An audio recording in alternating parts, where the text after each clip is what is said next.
San Francisco leaders are pushing to extend a lease for an RV parking lot for the homeless, despite the program becoming the most expensive homeless response intervention initiative in the city, according to a report. The city established a safe parking site at Candlestick Point in January 2022, with city officials saying the area could hold 155 recreational vehicles for homeless individuals, according to the San Francisco Chronicle. As of this year, however, only 35 RVs are on the lot due to a lack of electricity. All in, the annual cost per parking spot sits at about $140,000, according to the Chronicle. A budget analysis drafter for the Board of Supervisors noted that the initiative is by far the most expensive homeless response intervention in San Francisco. The city carried out a pilot program at a different location on San Jose Avenue in 2021, allowing enough space for 29 vehicles. The city spent a total of $1,793,003 on that pilot program, meaning each parking spot cost about $61,828, less than half of the cost at Candlestick Point. Police towed RVs from homeless camp to her street. Now residents are moving out, our tenants have left.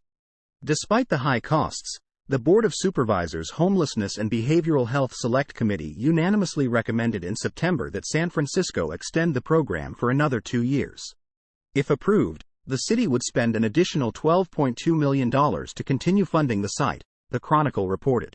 This is an expensive endeavor, but it will be more expensive, and we cannot afford the alternative of leaving the unhoused and housed, quite frankly, to fend for themselves, Supervisor Shaman Walton said, according to the outlet.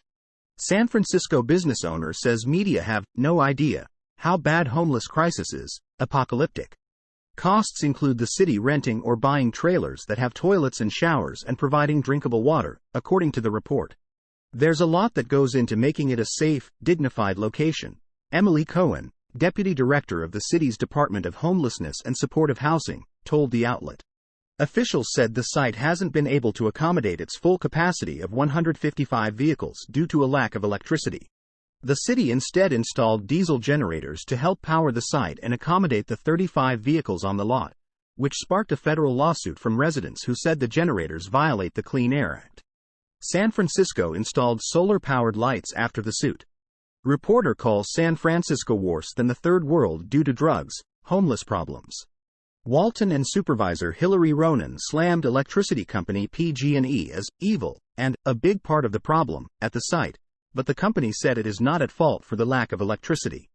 A spokesperson for PG&E told the outlet that the city first applied for a temporary service connection to power a COVID-19 testing site. That project was delayed, and the city reportedly pulled its application a month after permits were approved to complete the project in January this year. PG&E said that months later the city applied for a different permit at the same address to power the RV site.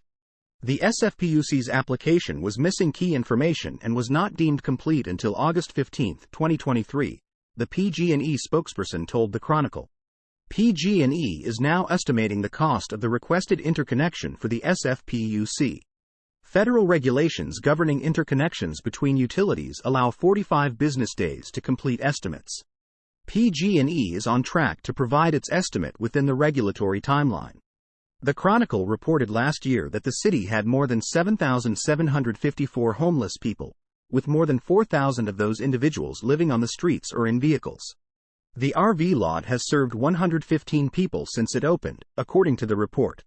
San Francisco Comptroller report finds nearly half of commercial sidewalks had feces in 2022.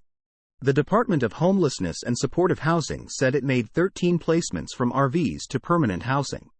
It is unclear if that means 13 people have found permanent housing through the program or if more than 13 people found permanent housing due to multiple individuals living in one vehicle.